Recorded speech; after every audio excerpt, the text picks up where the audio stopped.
ബന്ദിയാക്കപ്പെട്ട 25 വയസ്സുള്ള യുവാവ് മദാൻ സാൻഗോക്കറിന്റെ അമ്മ ഐനവ് സാൻഗോക്കർ അമേരിക്കൻ പ്രസിഡന്റിന്റെയും മകനെ ബന്ദികളാക്കിയവരെയും അഭിസംബോധന ചെയ്യുന്ന ഒരു വീഡിയോ പുറത്തിറക്കി. മകനെ പോലെ 500 ദിവസത്തിലേറെയായി ഞാനും ഹമാസിന്റെ തടവിലാണെന്ന് തോന്നുന്നുവെന്ന് പങ്കുവച്ചുകൊണ്ടായിരുന്നു വീഡിയോ പുറത്തിറക്കിയത്.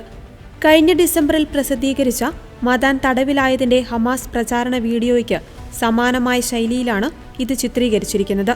മദാന്റെ ജീവിതത്തിന്റെ ആദ്യത്തെയും അവസാനത്തെയും അടയാളമായ ക്ലിപ്പിൽ 25-കാരനായ മദാൻ സ്വയം പരിചയപ്പെടുത്തുന്നുണ്ട്.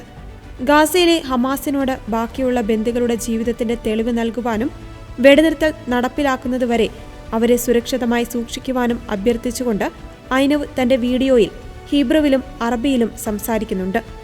ബന്ദികളെ മോചിപ്പിക്കുവാൻ നിങ്ങളുടെ കഴിവിന്റെ പരമാവധി ചെയ്യുക എന്ന് പറഞ്ഞുകൊണ്ട് അമേരിക്കൻ പ്രസിഡന്റ് ഡൊണാൾഡ് ട്രംപിനോട് അമ്മ വീഡിയോയിലൂടെ അഭ്യർത്ഥിക്കുന്നുണ്ട്.